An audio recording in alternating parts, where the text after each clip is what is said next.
오늘은 누가복음 17장 5절에서 19절까지를 함께 살펴보겠습니다. 5절, 6절, 2절을 함께 읽겠습니다. 사도들이 주께 여짜오되 우리에게 믿음을 더하소서 하니 주께서 가라사대 너에게 겨자씨 하늘만한 믿음이 있었다면 이 뽕나무들어 뿌리가 뽑혀 바다에 심기오라 하였을 것이요 그것이 너에게 순종하여 쓰리라. 사도들은 더 많은 믿음을 갖기 원했습니다. 그래서 예수님에게 우리에게 믿음을 더하여 주십시오라고 요청하였습니다. 예수께서 사도들에게 대답하시기를 너희가 겨자씨 하늘만한 믿음이 있다면 이 뽕나무들어 뿌리가 뽑혀 바다에 심겨져라 해도 그대로 될 것이다 하였습니다.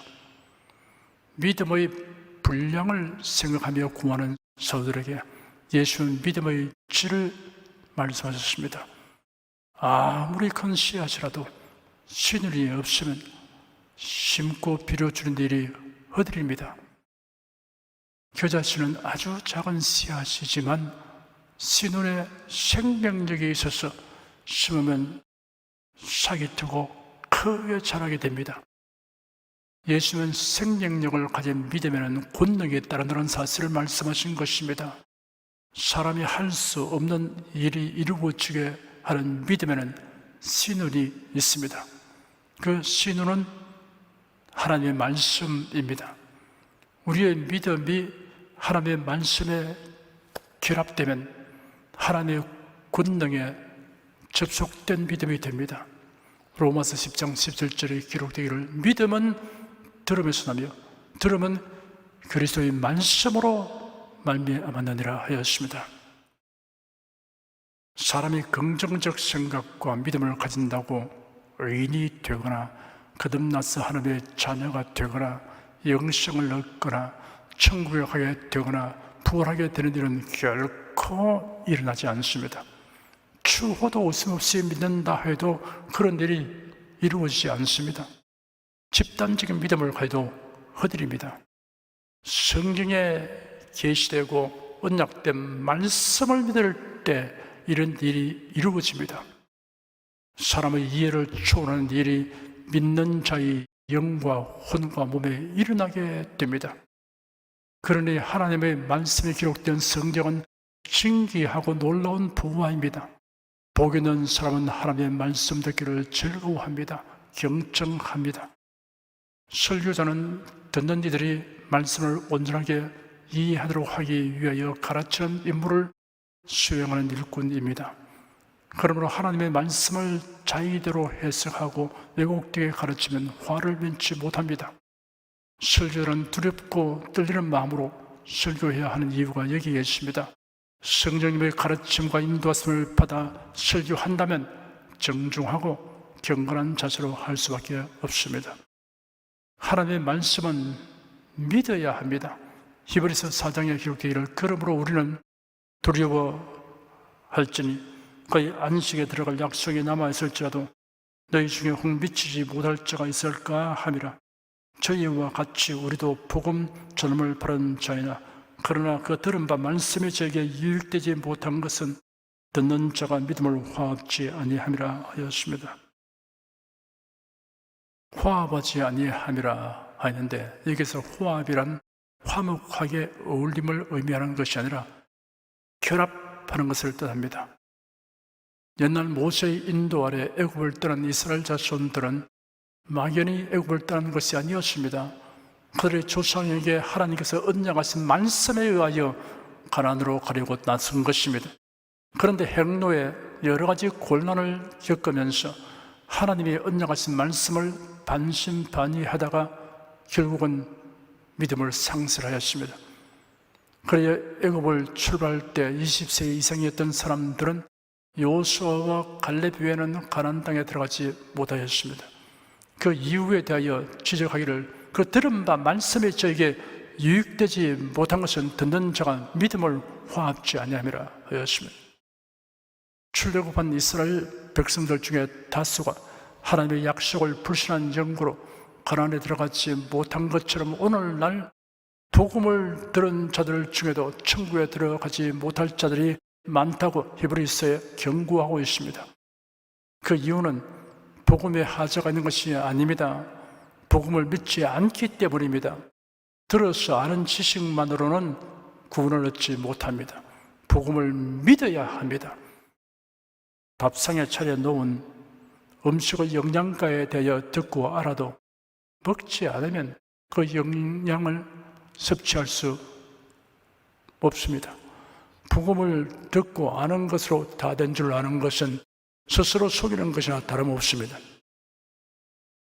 믿는다는 것은 그 복음 말씀에 자기의 지성과 감정과 의지를 결합하는 것입니다. 전 존재를 맡기는 것입니다. 예수 그리스도와 불과 분리 상태가 되는 것입니다. 하나님의 말씀에 자신의 믿음이 확실하게 결합되면 그 말씀이 자신의 생각과 말과 행동을 주장하게 됩니다. 성경적인 사고와 말과 판단을 하게 됩니다. 성경적인 우주관, 역사관, 가치관, 사생관을 가지게 됩니다. 이러한 믿음을 가진 성도들이 자기 존재와 삶에 경험하는 변화들은 사람으로는 할 수 없는 기적입니다. 뽕나무들의 뿌리가 뽑혀 바다에 심겨져라 해도 그대로 된다는 것은 인간의 이해를 초월하는 변화를 설명하는 비유입니다. 7절에서 10절까지 함께 읽겠습니다. 너희 중에 누구에게 밭을 갈거나 양을 치거나 하는 종이 있어 밭에서 돌아오면 저들을 곧 와 앉아서 먹으라 할 자가 있느냐? 도리어 저들은 내 먹을 것을 예비하고 띠를 띠고 나이 먹고 마시는 동안에 수종 들고 너는 그 후에 먹고 마시라 하지 않겠느냐? 명한 대로 했다고 종에게 살해하겠느냐? 이와 같이 너희도 명령받은 것을 다 행한 후에 이르기를 우리는 무익한 종이라 우리의 하여야 할 일을 한 것뿐이라 할지니라. 당시에는 노예 또는 종을 두는 것이 예사로운 일이었습니다. 전쟁포로는 노예가 되었습니다. 빚으로 인하여 종이 되는 경우도 있습니다. 이들은 주인의 하인일 뿐 아니라 주인의 재산에 속하였습니다. 인권이 인정되지 않았으며 가축처럼 사고 팔았습니다. 생살 여탈권이 주인에게 있었습니다. 예수께서 말씀하시기를 종이 종일 밭을 갈고 양을 치는 일을 하고 저녁에 돌아오면 주인이 어서 와서 식사하라고 하지 않고 주인이 식사하도록 시중 들게 하고 그 후에 먹게 할 것이다. 종이 주인이 시키는 대로 했다고 하여 주인이 고마워하겠느냐 하였습니다. 종과 주인의 관계에 관한 이 이야기는 유별난 것이 아니고 누구나 알고 있는 예사로운 일입니다. 그런데 이 이야기를 사도들에게 적용하여 다음과 같이 말씀하셨습니다. 이와 같이 너희도 명령받은 것을 다 행한 후에 이르기를 우리는 무익한 종이라 우리의 하여야 할 일을 한 것뿐이라 할지니라 하였으며 사도들만이 아니라 성도들은 모두 그리스도의 종입니다. 그전에는 죄의 종이며 마귀의 종이었습니다. 우리를 죄와 마귀의 종된 데서 자유하게 하기 위하여 예수 그리스도께서 세상에 오셔서 고난 받으시고 십자가 못 박혀 피 흘려 죽으시는 엄청난 희생을 치르셨습니다. 그래야 우리를 주님의 종으로 삼으셨습니다. 우리의 신분과 소속이 완전히 바뀌었습니다. 철저하게 하나님께 속한 자가 되게 하셨습니다. 사람은 하나님에 대하여 독립적 위치에 있을 수 없습니다. 주님을 떠나는 순간 마귀의 종이 됩니다. 하나님의 종, 곧 그리스도의 종이기 때문에 그 누구나 그 무엇도 주님의 소유된 우리의 신분과 지위를 박탈할 수 없습니다. 그리스도의 종은 그리스도를 섬기는 것이 존재 이유이며 목적입니다. 하지만 주님을 섬기는 일을 하는 것을 마치 자기 희생을 한 것처럼 생각하는 것은 전혀 합당하지 않습니다. 그리스도를 섬기는 일의 영광과 특권을 조금이라도 안다면 늘 감사하고 감격하면서 주님의 일을 하게 됩니다. 옛날 노예나 종의 처지와 삶이란 주인의 인품과 성격에 따라 천차만별이었을 것입니다. 우리는 주 하나님께 속한 종이 되었습니다. 우리를 주님의 종으로 삼으셔서 죄와 마귀의 종전에서 노져나고 하늘에 속한 모든 신령한 것으로 복주시려고 성부, 성자, 성령께서 행하신 일들을 생각하면 이러한 주님을 섬긴다는 것 자체를 다 형언할 수 없는 기쁨과 영광으로 여기는 것이 합당합니다. 11절에서 19절까지 함께 읽겠습니다. 예수께서 예루살렘으로 갔을 때 사마리아와 갈릴리 사이로 지나가시다가 한 촌에 들어갔으니 문둥병자 10명이 예수를 만나 멀리 서서 소리를 높여 가로되 예수 선생님이여 우리를 긍휼히 여기소서 하거늘 보시고 가라사대 가서 제사장들에게 너희 몸을 보이라 하시더니 저희가 가다가 깨끗함을 바란지라 그 중에 하나가 자기의 나은 것을 보고 큰 소리로 하나님께 영광을 돌리며 돌아와 예수의 발 아래 엎드려 살해하니 저런 사마리아인이라. 예수께서 대답하여 가라사대 10사람이 다 깨끗함을 받지 아니하였느냐 그 9은 어디에 있느냐 이 이방인 외에는 하나님께 영광을 돌리러 돌아온 자가 없느냐 하시고 그에게 이르시되 일어나 가라 네 믿음이 너를 구원하였느니라 하시더라. 예수께서 예루살렘으로 가실 때 사마리아와 갈릴리 사이로 지나가시다가 한 촌에 들어가시니 나병 환자 10명이 예수를 보고 멀리 서서 예수 선생님 우리를 불쌍히 여기소서라고 외쳤습니다. 예수께서 그들을 보시고 말씀하시기를 가서 너희 자신을 제사장들에게 보여라 하였습니다. 율법에 의하면 나병이 나으면 제사장에게 가서 나았다는 확정을 받아야 가정과 마을로 들어가 생활할 수 있게 됩니다. 구약성경 레위기 13장에는 나병 환자로 판명된 자들이 취해야 할 처신법이 기록되어 있습니다. 제사장은 나병 환자를 진단하고 돌보며 예방하는 책임이 있습니다.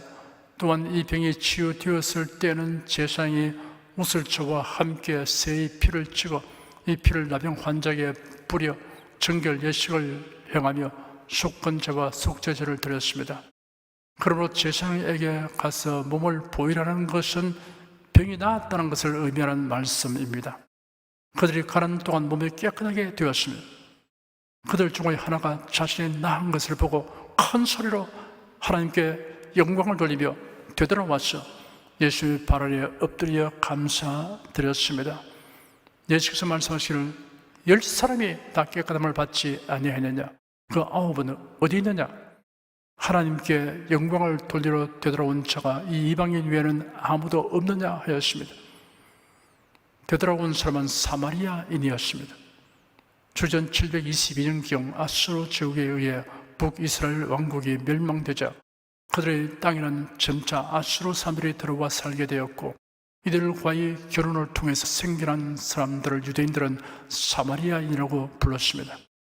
유대인들은 이들이 혈통의 순수함을 지키지 못한 것에 대해 멸시와 적대감을 갖고 있었고 이러한 반목은 역사가 흐름에 따라 점차 더욱더 커져갔습니다.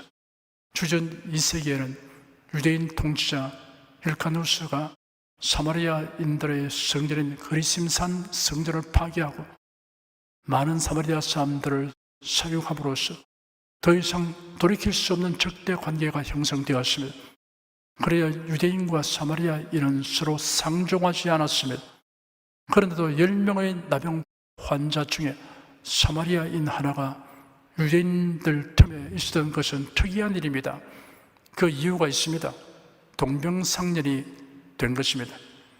옛날 이스라엘 나라에서는 나병에 걸린 사람은 마을에서 내쫓겨나고 소외되고 격리되어 살아야 했습니다. 나병 환자들을 보다 고립무원인 처지는 없었습니다. 유대인과 사마리아인이 상종하지 않는 당시이지만 나병에 걸려 가족들도 기피하는 처지가 되니 그들이 지니고 있던 공통의 불행이 그 모든 차별의 벽을 무너지게 한 것입니다. 사마리아인은 예수의 발 아래에 엎드려 감격에 넘친 목소리로 감사드렸습니다. 예수께서 사마리아 사람을 보시면서 10사람이 다 깨끗함을 받지 아니하느냐 그 9은 어디 있느냐 이 이방인 외에는 하나님께 영광을 돌리러 돌아온 자가 없느냐 하셨습니다. 그리고 이어서 일어나 가라, 네 믿음이 너를 구원하였느니라 하셨습니다. 이러한 사건 기록에 게시된 신령한 교훈을 살펴보도록 하겠습니다. 첫째, 이 사건 기록에는 구원의 진리가 게시되어 있습니다. 본문에 등장하는 10명의 병자들은 이미 예수님에 관하여 상당한 정보를 입수하고 있었던 것이 분명합니다. 병든 자들을 보면 불쌍히 여기시고 고쳐주시는 예수님에 대하여 소문을 들었던 것입니다. 그들이 예수를 보게 되자 그들을 불쌍히 여겨달라고 절박하고 간절한 마음으로 전력을 다하여 외친 것은 이러한 지식에 근거하는 것입니다. 율법의 나병 환자는 사람들에게 접근하지 못하도록 규정되어 있습니다. 그래서 그들은 감히 예수님께 가까이 나가지 못하고 멀리 서서 소리쳤습니다. 그들에게 예수님에 대한 바른 지식이 있다는 것과 아울러 그들이 예수님에게로 나와서 간구했다는 것은 그들이 치유받게 된 결정적 요인이었습니다. 모든 사람은 영적으로 죄의 나병에 걸린 자들입니다. 이를 고침받기 위해서는 우리의 죄를 대속하신 예수를 알아야 합니다. 그리고 예수 그리스도께로 나와야 합니다. 예수께서 말씀하시기를 너희가 성경에서 영생을 얻는 줄 생각하고 성경을 상고하거니와 이 성경이 곧 내게 대하여 증거하는 것이로다. 그러나 너희가 영생을 얻기 위하여 내게 오기를 원하지 아니한도다 하였습니다. 지식을 얻기 위해 성경을 상고하는 것은 장려할 일입니다. 그러나 예수 그리스도께로 오지 아니하면 그 지식은 지적 교만의 보탬이 될 뿐입니다. 예수 그리스도에 대한 지식을 가지고도 그리스도에게로 오지 않는 사람은 여전히 죄 가운데 있으며 그로 인한 멸망이 그가 겪게 되는 결말이 될 것입니다. 예수는 긍휼을 베풀어 주시기를 간청하는 자들을 향하여 즉각 응답하셨습니다. 가서 제사장들에게 너희 몸을 보이라.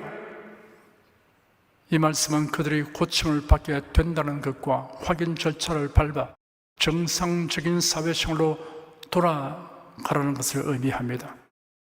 예수는 그들에게 주님의 말씀에 대한 믿음과 순종을 보이도록 지시했습니다. 그들이 제사장에게로 가려면 예수의 말씀을 전적으로 믿고 순종해야만 합니다. 참으로 놀랍게도 그들은 지금 그들의 몸에 치료의 징후가 아무것도 나타나지 아니하였는데도 마치 치료 바른 자처럼 제사장에게 몸을 보려고 갔습니다. 예수 그리스도를 믿는다는 말은 예수님의 말씀을 믿는 것을 의미합니다. 그리고 예수님에게 순종한다는 말은 그의 말씀에 순종하는 것을 의미합니다. 자신에게서나 환경에서 어떤 증거를 찾아보려고 하지 마십시오. 그리스도의 말씀 그 자체보다 더 확실한 증거는 없습니다. 특정한 단체나 조직에 들어와야 한다거나 독특한 현상이나 감각을 체험해야 한다거나 자신이 구원받은 날짜를 기억해야 한다는 자들의 말을 무시해야 합니다.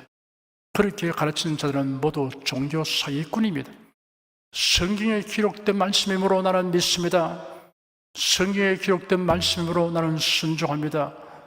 하나님께서 우리에게 요구하시는 것은 바로 이러한 믿음과 순종입니다. 성경에 기록된 하나님의 말씀이 우리의 믿음과 순종의 이유이며 근거입니다. 성경에 예수 그리스도에 대하여 이같이 예언된 말씀이 있습니다. 사도 요한은 예수 그리스도에 대하여 다음과 같이 증언했습니다. 율법은 무엇으로 말미암아 주신 것이요 은혜와 진리는 예수 그리스도로 말미암아 온 것이라. 본래 하나님을 본 사람이 없으되 아버지 품속에는 독생하신 하나님이 나타내셨느니라. 저는 우리 죄를 위한 화목 제물이니 우리만 위할 뿐 아니요 온 세상의 죄를 위하심이라. 예수께서 제자들 앞에서 이 책에 기록되지 아니한 다른 표적도 많이 행하셨으나 오직 이것을 기록하면 너희로 예수께서 하나님의 아들 그리스도이심을 믿게 하려 함이요 또 너희를 믿고 그 이름을 힘입어 생명을 얻게 하려 함이라 하였습니다. 죄의 나병을 치유받으려면 예수 그리스도에게로 나와야 합니다. 그리스도의 긍휼을 입기 원해야 합니다. 예수 그리스도를 온전히 믿어야 합니다. 이 길밖에 없습니다. 둘째, 그 9은 어디 있느냐라는 예수님의 질문은 그들이 마땅히 있어야 할 자리에 오지 아니한 사실을 지적하여 교훈하고 있습니다. 사마리아인은 돌아와서 예수님의 발 앞에 얼굴을 떼고 엎드려 감사드렸습니다. 사마리아인이 살해하였다고 했는데 살해라고 번역된 원어는 단순한 인사치레의 감사가 아니라 깊은 환희와 감격에서 넘쳐나오는 감사를 의미합니다. 사마리아인은 그가 나은 것을 보고 즉시 예수님께 돌아와 감사드렸습니다. 만약 그가 늦게 왔더라면 주님께서 그 자리에 계시지 아니했을 것입니다.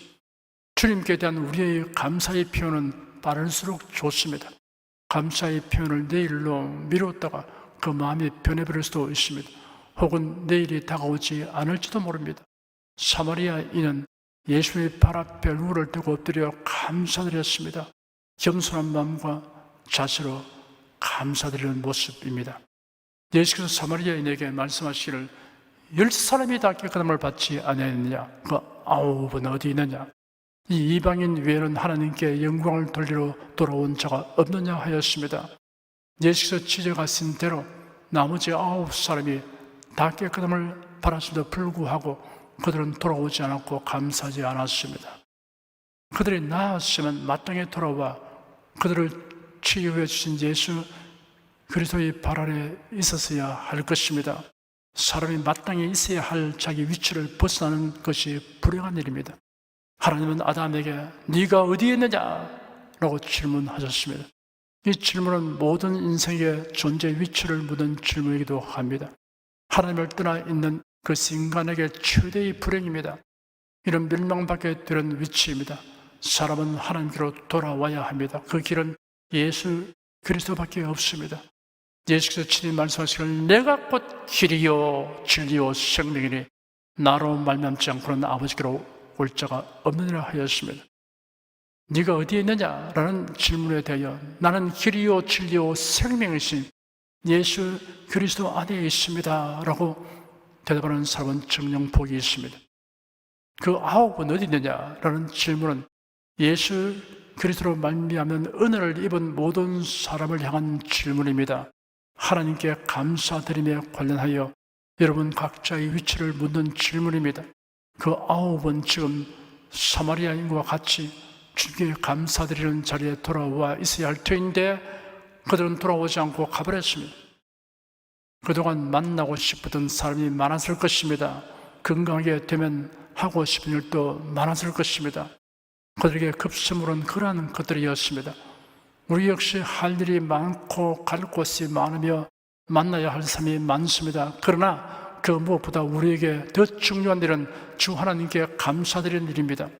주님께 감사드리기 위해 주님 앞으로 나아가야 합니다. 그 발 앞에 자신을 낮추어야 합니다. 목소리를 높여 감사해야 합니다. 그 9은 어디 있느냐라고 예수께서 말씀하셨습니다. 여러분은 언제나 주 하나님께 감사드리는 자리에 있어야 합니다. 9사람과 같이 있지 말고 사마리아인과 같이 주님 앞에 감사하는 자리에 있는 자가 되어야 합니다. 사마리아 사람은 병이 나은 것을 보고 곧바로 예수님께로 돌아왔으며 나병에 나으시니 거리낌 없이 주님 앞에 달려나와 가까이 접근하여 그 발 아래 엎드리는 것이 얼마나 기쁘고 영광스러운 일이었는지 모릅니다. 기쁨과 감격이 가득한 음성으로 주님께 감사드리는 것이 참으로 행복한 일이었습니다. 하물며 그 무엇으로도 치유될 수 없는 죄로 병든 영혼을 치유받은 우리가 이를 치유해 주신 그리스도께 감사하는 것보다 더 기쁘고 행복한 일은 없습니다.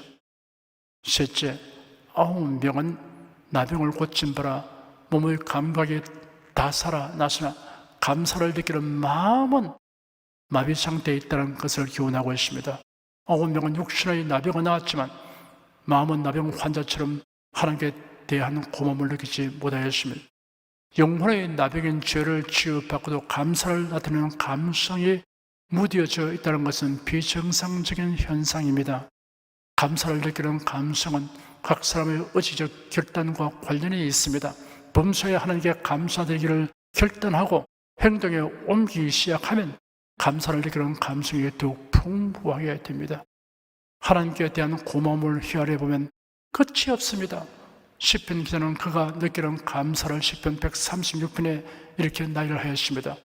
여호와께 감사하라. 그런 선하시며 그 인자하심이 영원하미로다 라고 시작하여 전편에 걸쳐 감사 이유를 나열하였습니다. 시편 기자처럼 하나님께서 만드신 것들을 감사거리로 삼아 감사하십시오. 역사를 주관하시고 섭리하신 일들을 감사거리로 삼아 감사하십시오. 여러분 자신이 하나님의 도우심을 체험한 일들로 감사거리로 삼아 감사하십시오. 넷째, 그 아홉은 어디 있느냐라는 질문에는 감사할 9가지를 생각하라는 교훈이 있습니다. 예수님께 감사드려야 할 사람은 10사람이었습니다. 그런데 다만 한 사람만 돌아와 감사드렸습니다. 그 9은 어디 있느냐라는 질문을 사마리아인이 들었지만 사실은 그 질문은 9명을 향한 질문입니다. 이 질문은 우리를 향한 것이기도 합니다. 주님께 감사드릴 일이 10가지인데 다만 한 가지 감사만 드리고 있지 않은 것을 살펴보아야 하겠습니다. 감사거리가 많음에도 불구하고 감사를 표현하는 일이 적은 사람에게는 그 이유가 있습니다. 하나님의 은혜를 당연지사처럼 여기기 때문입니다. 내가 잘나서 된 줄 알고 혹은 계획하고 땀 흘리고 수고하여 얻은 결과니 당연하지 이렇게 생각합니다. 그러니까 하나님께 대한 감사가 없습니다. 그리고 하나님의 은혜를 우연의 결과라고 생각하기 때문입니다. 우연히 날 것이 난 것이고 우연히 될 것이 된 것이다 라고 우연으로 돌려버립니다. 하나님께 돌려야 될 영광을 우연에다가 돌려버리고 맙니다. 그러므로 하나님을 향하여 감사함이 없는 것입니다. 하나님께 무엇을 달라고 기도하는 사람은 많으나 받은 것을 감사하는 사람은 적습니다. 여러분은 하나님께 무엇이든지 구하십시오. 많이 구하십시오.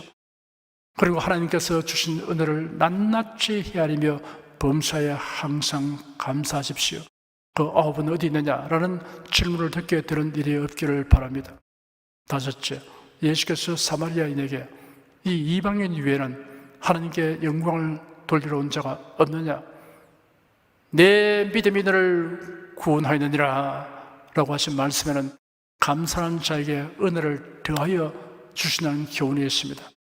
사마리아인은 예수님께로 돌아와 그 발 아래 엎드려 감사드림으로 예수님과 더 밀접한 개인적 관계를 경험할 수 있었습니다. 주님께 감사드리는 사람은 주님과 더욱 친밀한 교통을 체험할 수 있게 됩니다. 이 이방인 위에는 하나님께 영광을 돌리러 온 자가 없느냐라고 칭찬하신 말씀도 듣게 되었습니다. 예수님께로 돌아와서 감사드린 사마리아인은 더 많은 복을 받았습니다. 예수님은 사마리아인에게 내 믿음이 너를 구원하였느니라 하셨습니다. 사마리아인은 육신의 나병에서뿐 아니라 영적 나병인 죄에서 자유를 얻고 구원을 얻게 되었습니다. 사랑하는 여러분은 하나님께로부터 받은 은혜에 대한 감사를 적극적으로 표현하며 살아가시기 바랍니다. 그래야 있는 자는 받아 풍족하게 되리라는 은총을 입으며 살아가시기를 축원합니다. 기도하겠습니다.